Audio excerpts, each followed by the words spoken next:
Hello नमस्ते नमस्कार साथियों, स्वागत है आपका आपके अपने चैनल स्टूडेंट्स कॉर्नर पर। और हम लोग स्टूडेंट्स कॉर्नर पर आज का जो टॉपिक है उसकी हम चर्चा करेंगे। और आज का जो टॉपिक है वो है लखनऊ अधिवेशन, the session of Lucknow by the Indian national Congress. इसके बारे में आज हम टोटली डिस्कस करेंगे। जैसा कि आप लोग जानते होंगे कि अगर लखनऊ अधिवेशन की मैं बात करूं, अगर मैं लखनऊ अधिवेशन की बात करूं,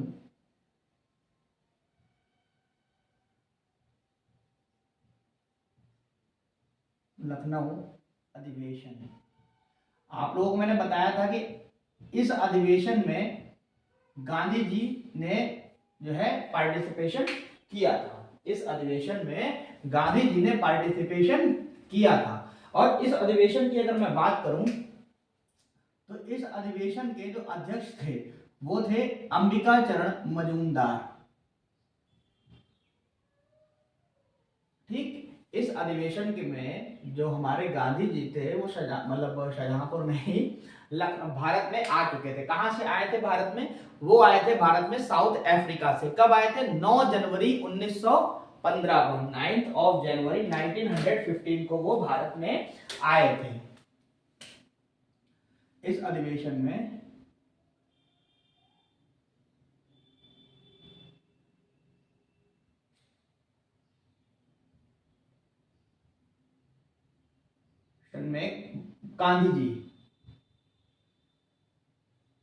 गांधी जी भारत आए थे। इस अधिवेशन में गांधी जी शामिल हुए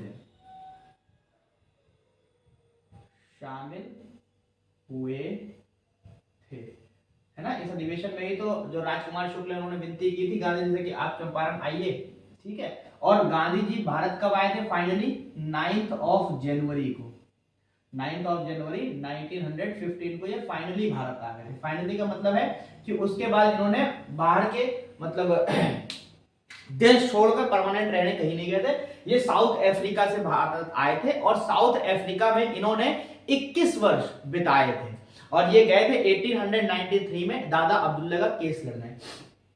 तो आज जो है हम लोग मेन वो टॉपिक पढ़ेंगे। भाई प्रथम विश्व युद्ध हम लोगों ने पढ़ लिया था, प्रथम विश्व युद्ध के बाद होम रूल लीग पढ़ लिया था।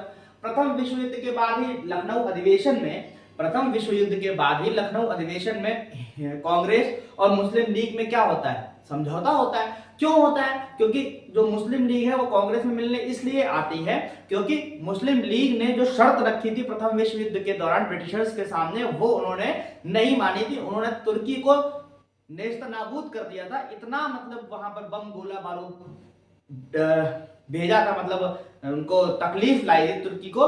तो इसलिए जो थे लखनऊ अधिवेशन में, हाँ एक और बात मैंने लास्ट वीडियो में थोड़ा सा गलती कर दी थी, वो मैंने आपको बताना भूल गया कि जो 1915 का जो इनका अधिवेशन हुआ था, किसका? मुस्लिम लीग का, वो मैंने गलती से आपको मद्रास बता दिया। वो मद्रास नहीं बल्कि वो बॉम्बे होगा।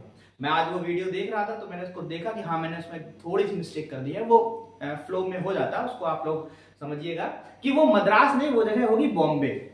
तो वहीं पर 1915 में मुस्लिम लीग के नेताओं ने डिसाइड किया कि सभी मुस्लिम लोगों से जो है ना वो किया, निवेदन किया, ठीक है, निवेदन किया कि अब हम लोग जो है भारतीय राष्ट्रीय कांग्रेस का समर्थन करेंगे और भारत को आजादी दिलाएंगे। किनसे? ब्रिटेन के लोगों से, अंग्रेजों से।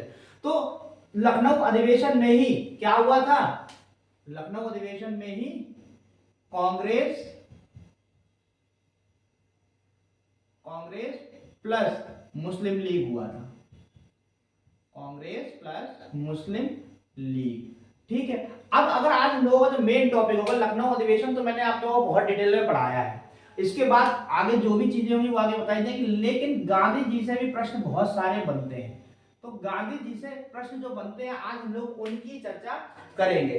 गांधी जी से जितने ही प्रश्न बनते हैं आज हम लोग उनकी चर्चा करेंगे। अब हम लोग स्टार्ट करते हैं गांधी जी का जो जीवन परिचय है वहां से।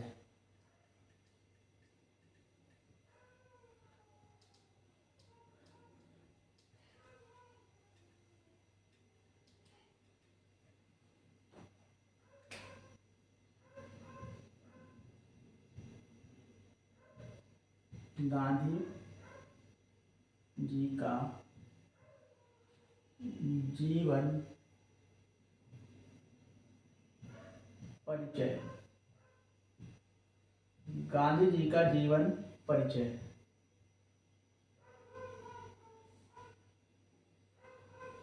ठीक है, गांधी जी का जीवन परिचय की आज हम लोग बात करेंगे। तो गांधी जी के जीवन परिचय की अगर हम लोग बात करें तो आप लोग इनका नाम तो जानते ही होंगे गांधी जी का, वो है मोहनदास करमचंद गांधी। मोहन दास करमचंद गांधी, मोहनदास करमचंद गांधी। ठीक है, मोहनदास करमचंद गांधी। माँ की अगर बात करें, माँ की बात करने से पहले, इनकी माँ की बात करने से पहले इनकी जन्म तिथि की बात करते हैं। तो इनकी जन्म तिथि है 2 अक्टूबर 1869। 2 अक्टूबर 1869 को ये जो है इनका जन्म हुआ था पोरबंदर गुजरात में।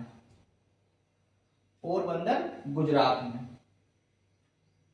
1869। कहां जन्म हुआ था? पोरबंदर, पोरबंदर गुजरात। ठीक है, पोरबंदर गुजरात में इनका जन्म हुआ था। इनके अगर पिता की बात की जाए, इनके अगर पिता की बात की जाए तो पिता का नाम था, आप लोग जानते होंगे, पिता का नाम था इनके करमचंद गांधी। करमचंद गांधी, करमचंद गांधी। इनको जो निकनेम था इनका, इनको काबा गांधी के नाम से जानते थे। काबा गांधी, काबा गांधी के नाम से इनको जानते थे। करमचंद गांधी इनको काबा गांधी के नाम से जानते थे। अच्छा, करमचंद गांधी जो थे, करमचंद गांधी पेशे से दीवान हुआ करते थे। पेशे से दीवान हुआ करते थे। ठीक है, पेशे से दीवान हुआ करते थे। और दीवान कहाँ के थे? एक थे बंकानेर के। ठीक है, बंकानेर ये गुजरात में ही जगह पड़ती है। और दूसरा गुजरात, गुजरात नहीं, पोरबंदर, जहां पर ये रहते थे, पोरबंदर। ये अंग्रेजों के ही यहाँ जॉब करते थे, दीवान की। ये अंग्रेजों के यहाँ जॉब करते थे दीवान की। कौन? करमचंद गांधी, काबा गांधी इनका निकनेम था। और दीवान हुआ करते थे ये बंकानेर के और पोरबंदर के। ठीक है, अब अगर हम लोग इनके आगे की बात करें तो इनके आगे की बात करें, इनकी माँ का जो नाम था, माता का नाम, माता आप लोग जानते होंगे, माता थी पुतली बाई। पुतली बाई। ठीक, और इनकी वाइफ का नाम, इनकी पत्नी का नाम, इनकी पत्नी का नाम था कस्तूरबा गांधी। इनकी पत्नी का नाम था कस्तूरबा गांधी। कस्तूरबा गांधी, इनकी पत्नी का नाम कस्तूरबा गांधी था। इनकी माँ का नाम जो था पुतली बाई था। अब अगर इनकी मैं बात करूं, कस्तूरबा गांधी से जो इनकी शादी हो गई थी, कस्तूरबा गांधी जब इनकी शादी हुई तो ये 9 वर्ष की थी। मतलब बाल विवाह इनका हो गया था, 9 वर्ष की थी। और गांधी जी की जो उम्र थी वो थी उस समय 13 वर्ष। गांधी जी की उम्र 13 वर्ष थी और कस्तूरबा गांधी की जो उम्र थी विवाह के दौरान वो 9 वर्ष थी। ये बात आपको याद रखनी है। ठीक है, उसके बाद अगर मैं बात करूं, उसके बाद अगर मैं बात करूं गांधी जी के बारे में, तो गांधी जी की जो शिक्षा दीक्षा थी, गांधी जी की शिक्षा, गांधी जी की शिक्षा, देखिए प्रारंभिक शिक्षा तो उनकी राजकोट में ही हुई थी, प्रारंभिक शिक्षा। और इनकी जो उच्च माध्यमिक, माध्यमिक और उच्च माध्यमिक, या बोल सकते हैं माध्यमिक शिक्षा, माध्यमिक शिक्षा श्यामल दास कॉलेज से हुई थी।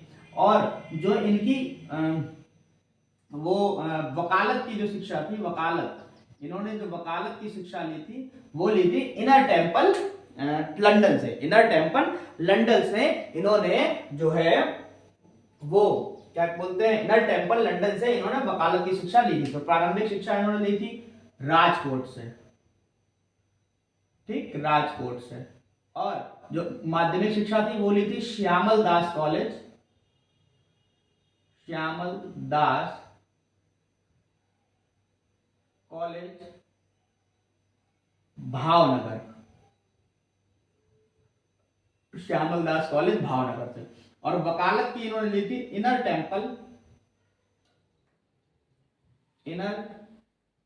Temple London, inner temple London से इन्होंने वकालत की शिक्षा दीक्षा ली थी। ठीक है, अगर हम लोग इसके आगे की बात करेंगे तो इनके बच्चों का नाम होगा। मैंने आप लोगों को इसमें बताया है गांधी जी की शिक्षा जो है शिक्षा थी प्रारंभिक वो राजकोट से हुई थी, माध्यमिक श्यामल दास कॉलेज भावनगर से हुई थी, और वकालत की जो इन्होंने जो पढ़ाई की थी वो की थी, वकालत की जो इन्होंने पढ़ाई की थी वो की थी 1888 से लेकर, वकालत की पढ़ाई इन्होंने की थी 1888 से लेकर 1891 तक। ये थोड़ा सा कंफ्यूज हो रहा हूं, 1887 भी हो सकता है, ठीक है, 7 या 1888, ठीक, 1888 या 1887 से ही इन्होंने इसकी शिक्षा शुरू की थी, किसकी, वकालत की। ठीक है, आप लोग इसको थोड़ा सा देख लीजिए, इसको उन्होंने शुरू किया था। ठीक है, अब अगर हम आगे बात करें तो आगे जो है इनके पुत्रों की बात की जाएगी, इनके पुत्रों की बात की जाएगी। गांधी जी के जो पुत्र हैं, गांधी जी के वैसे तो 4 पुत्र थे, लेकिन एक उनका एडॉप्टेड सन था, दत्तक पुत्र था। तो गांधी जी के जो पुत्र हैं उनकी अगर मैं बात करूं तो पहला जो पुत्र है, पहले पुत्र का नाम है हरिलाल, हरिलाल। दूसरे पुत्र के बारे में अगर मैं आपको बताऊं तो दूसरे पुत्र का नाम है मणिलाल, हरिलाल और मणिलाल। तीसरा पुत्र इनका है रामदास। भाई देखिए, हरिलाल आगरा के पास पड़ता है, टूंडला, उसकी कुल्फी बहुत फेमस है। ठीक है, हरि का राइमिंग वर्ड है मणि, हरि मणि। ठीक है, रामदास, भाई देखिए सिखों में एक गुरु थे रामदास, वो याद रखिएगा। और 4th नंबर जो है वो है देवदास, इसके बताने की कोई जरूरत नहीं है, शाहरुख खान की एक बहुत ही फेमस मूवी थी देवदास। ठीक है, उनके नाम पर इसको याद रखिएगा। और जो इनके 5वें पुत्र थे, वो 5वें पुत्र इनके थे जमुना लाल बजाज, जो कि इनके खुद के पुत्र नहीं थे, वो एक दत्तक पुत्र थे, जमुना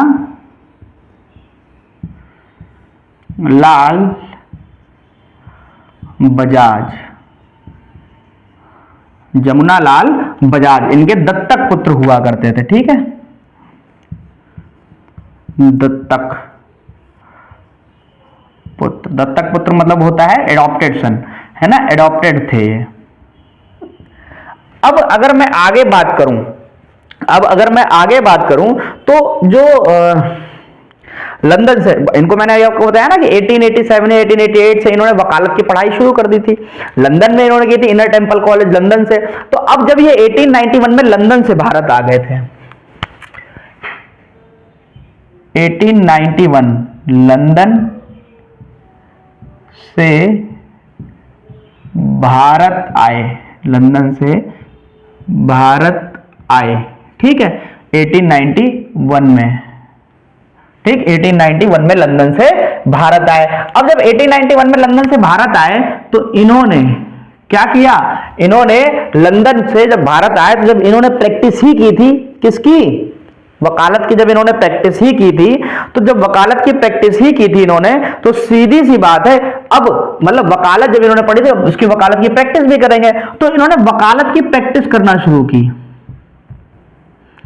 वकालत की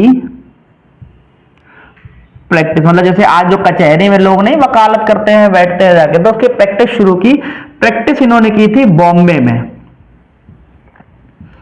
प्रैक्टिस इन्होंने की थी बॉम्बे में, वकालत की जो प्रैक्टिस थी इन्होंने की थी बॉम्बे में। अब अगर मैं इनकी आगे की आपको बात बताऊं तो वकालत की प्रैक्टिस कर रहे थे तो इनके पास क्लाइंट वगैरह ज्यादा थे नहीं। ठीक है, शुरुआत की बात होती है कि वकीलों का जो जीवन है बहुत ज्यादा संघर्ष में होता है, क्लाइंट बनाने पड़ते हैं, इनके पास शुरू में क्लाइंट थे नहीं।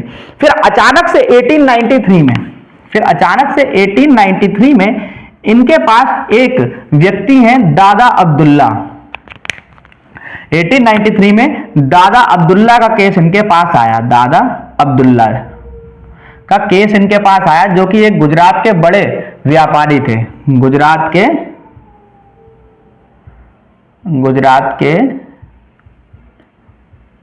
बड़े व्यापारी थे।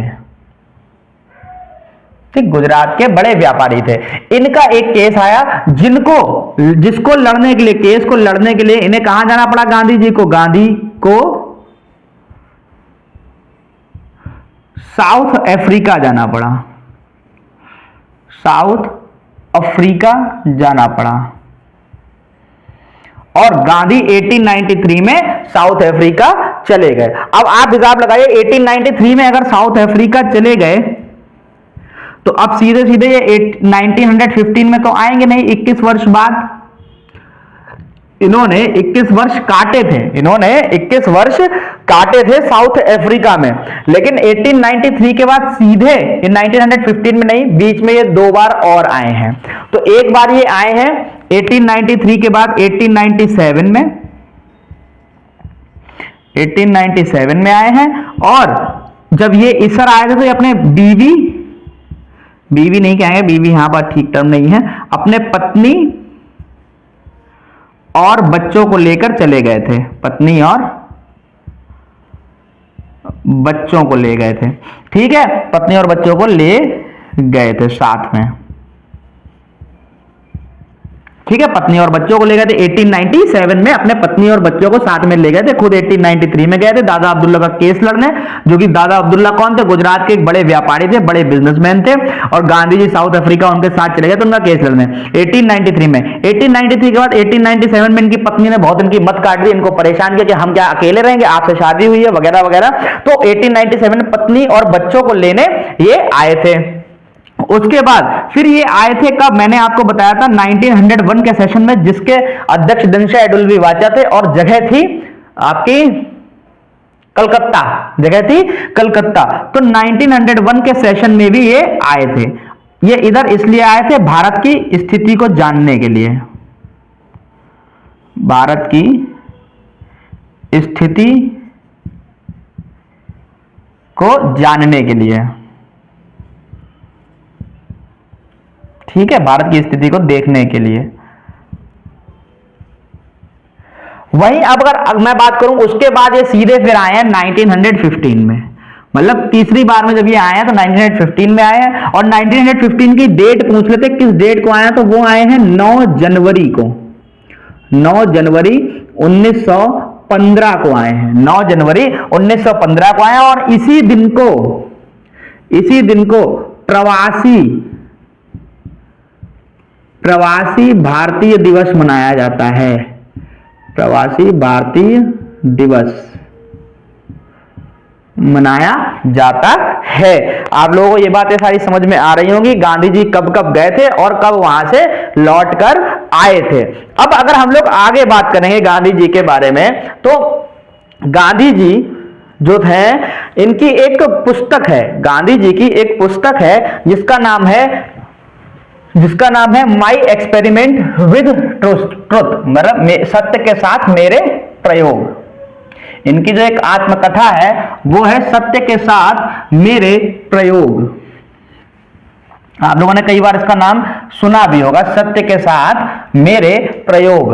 और इसके अलावा भी कई सारी इन्होंने किताबें लिखी हैं। ठीक है, तो पहले तो हम लोग इसकी बात करेंगे। ऐसा करते हैं, किताबों की बात हम बात आगे करेंगे, इनका सिद्धांत जो था, इनका जो सिद्धांत था उसकी बात करते हैं। किताबें मैं एक साथ आपको बता दूंगा। सिद्धांत की अगर मैं बात करूं तो सिद्धांत हर कोई इनका जानता है, सत्य और अहिंसा, सत्य और अहिंसा, सत्य और अहिंसा, सत्य और अहिंसा। इनका जो सिद्धांत है वो है सत्य और अहिंसा। अब अगर मैं इनके शिष्या की बात करूं, जो इनकी शिष्या थी, इनकी जो शिष्या थी, ठीक है, इनकी शिष्या की अगर मैं बात करूं, इनकी अगर शिष्या की बात करूं तो शिष्या इनकी थी मैडलिन, इनकी शिष्या थी मैडलिन। ठीक, इनकी शिष्या का नाम मैडलिन था। लेकिन गांधी जी उन्हें मीराबेन कहते थे। गांधी जी उन्हें किस नाम से पुकारते थे? मीराबेन के नाम से पुकारते थे। आप लोगों ने कई बार इनकी फोटो भी देखी होगी गांधी जी के साथ में। जब 30 जनवरी 1948 की बात है कि 30 जनवरी 1948 को ये गांधी जी के साथ में जब गांधी जी बिरला मंदिर शाम को 5:17 पर जा रहे थे तो नाथूराम गोडसे ने इनकी हत्या कर दी थी। उस समय जो मीराबेन थी वो इनके साथ में ही थी। इनका नाम मेडलिन था, मेडलिन, ठीक है, मेडलिन था। और अगर मैं इनके आगे की तुम्हें आगे के बच्चों बात बताऊं, आगे दोस्तों इनकी बात बताऊं तो इनके गुरु थे, दो गुरु थे, ठीक है, इनके दो गुरु थे। एक थे नारायण गुरु, और एक थे गोपाल कृष्ण गोखले,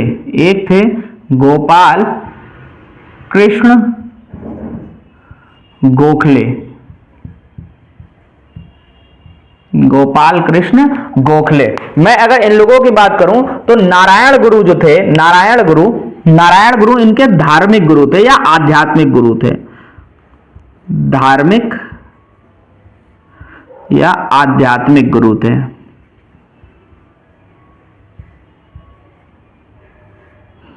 आध्यात्मिक गुरु, ठीक है। और अगर मैं वहीं गोपाल कृष्ण गोखले की बात करूं तो ये थे राजनीतिक गुरु,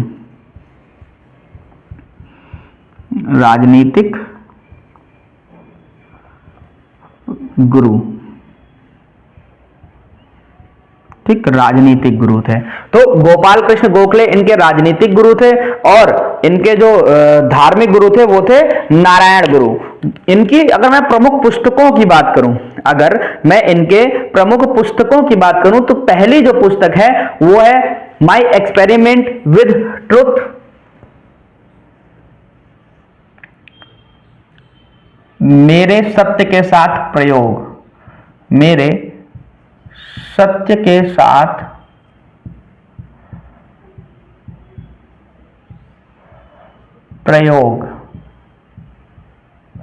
ठीक, मेरे सत्य के साथ प्रयोग। दूसरी बुक का अगर मैं बात बताऊं, दूसरी बुक का अगर मैं नाम बताऊं तो दूसरी बुक का नाम है सुनो विद्यार्थी, दूसरी बुक का नाम है सुनो विद्यार्थी,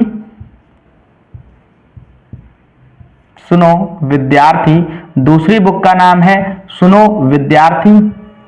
तीसरी बुक का नाम है हिंद स्वराज, जो कि इन्होंने साउथ अफ्रीका में ही लिखी थी। कहां लिखी थी? साउथ अफ्रीका में लिखी थी,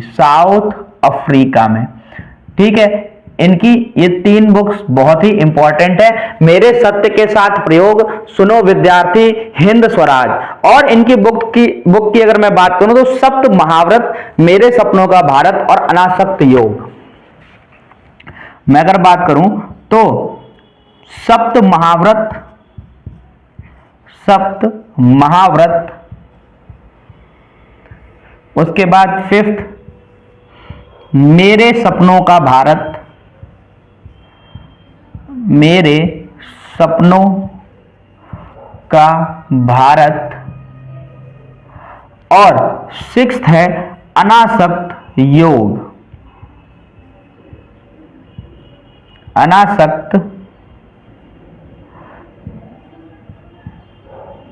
योग, ठीक है। इनकी जो 6 किताबें हैं जो कि बहुत ज्यादा इंपॉर्टेंट है, मेरे सत्य के साथ प्रयोग, सुनो विद्यार्थी, हिंद स्वराज, सप्त महाव्रत, मेरे सपनों का भारत और अनासक्त योग। ये इनकी जो है इंपॉर्टेंट बुक्स हैं जो कि हर एग्जाम में पूछी जाती हैं, ठीक है, हर एग्जाम में पूछी जाती हैं। अब अगर मैं आगे बात करूं तो इनकी पुस्तकों के बाद अगर मैं आपको बताऊं तो अब इनकी उपाधि, जो इनकी उपाधियां हैं, महात्मा गांधी की जो उपाधियां हैं उनके बारे में हम लोग बात करेंगे। तो उपाधियों की अगर मैं बताऊं तो सिर्फ उपाधियों को याद कर लेना, और मतलब ये उपाधि उन्हें किसने दी थी इस चीज को भी आप याद कर लीजिएगा।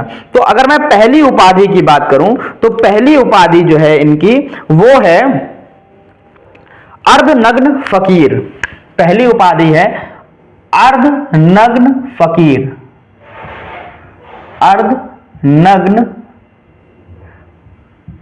फकीर मतलब आधा नंगा भिखारी, ठीक है, आधा नंगा भिखारी। हालांकि अब बहुत हमारे रेस्पेक्टेड है तो ऐसी बात कोई नहीं कहेगा, लेकिन इसका मतलब यही है, अर्ध का मतलब आधा, नग्न मतलब नंगा और फकीर मतलब भिखारी।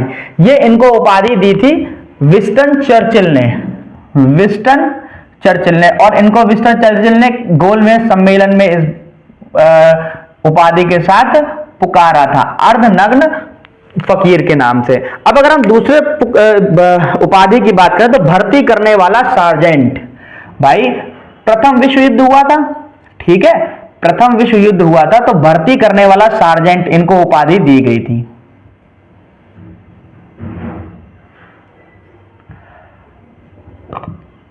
क्योंकि भारतीय लोगों को भर्ती किया जा रहा था किसमें, प्रथम विश्व युद्ध में, भारत की सेना की तरफ से, मतलब ब्रिटिशर्स के लिए लड़ने के लिए। तो कब, प्रथम विश्व युद्ध में, प्रथम विश्व युद्ध के दौरान इनको ये उपाधि मिली थी। अब अगर हम अगली उपाधि की बात करें तो अगली उपाधि है सेवाग्राम का संत।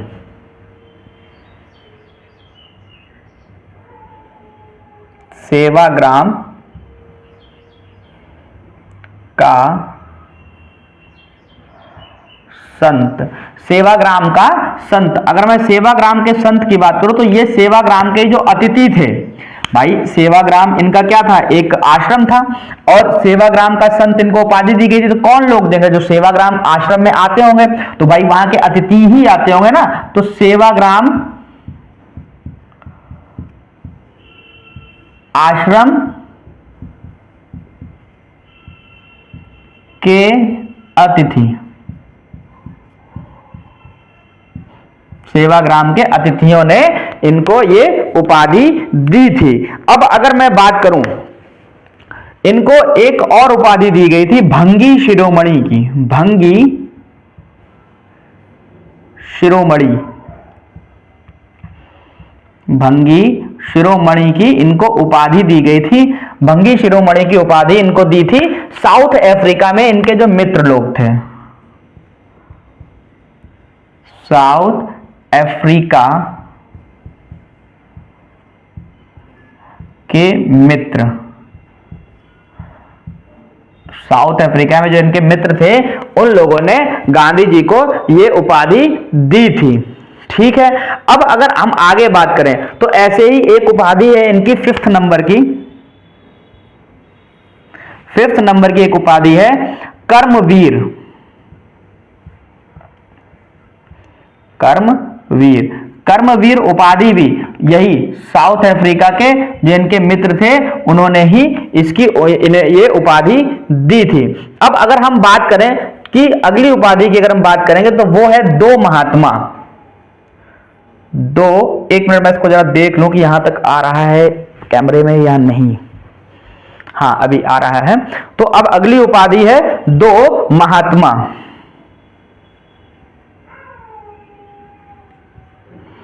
दो महात्मा, दो महात्मा किसके लिए कहा गया है, इरविन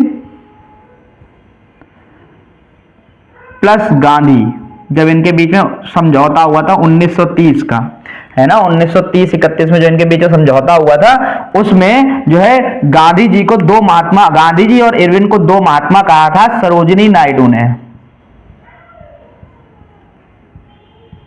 सरोजिनी नायडू ने,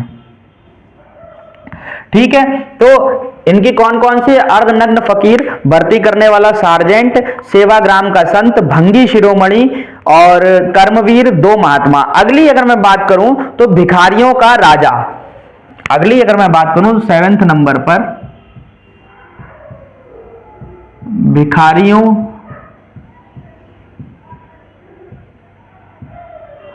का राजा, भिखारियों का राजा ये कहा था मदन मोहन मालवीय ने, मदन मोहन मालवीय, मदन मोहन मालवीय, उन्होंने ये कहा था भिखारियों का राजा। मतलब भिखारियों का राजा ये जो है किसकी सुनते हैं, जो गरीब लोग होते हैं उन सब लोगों की ये सुनते हैं। अब अगर मैं अगली टाइटल की बात करूं तो अगला टाइटल है देशद्रोही फकीर। अगला टाइटल है देशद्रोही फकीर। देशद्रोही फकीर, यह भी विंस्टन चर्चिल ने ही कहा था। यह भी विंस्टन चर्चिल ने ही कहा था। विंस्टन चर्चिल ने ही कहा था देशद्रोही फकीर। मदन मोहन मालवीय ने कहा था भिखारियों का राजा, देशद्रोही फकीर कहा था विंस्टन चर्चिल ने। और अगर मैं बात करूं अगली उपाधि की तो कुली बैरिस्टर और राष्ट्रपिता।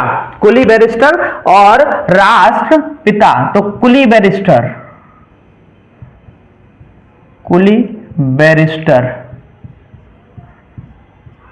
कुली बैरिस्टर इनसे कहा था एक अंग्रेज मजिस्ट्रेट ने, अंग्रेज मजिस्ट्रेट ने, ठीक है। और अगर हम 10वीं की बात करें तो राष्ट्रपिता की उपाधि इनको सुभाष चंद्र बोस ने दी थी। राष्ट्रपिता की उपाधि सुभाष चंद्र बोस ने दी थी।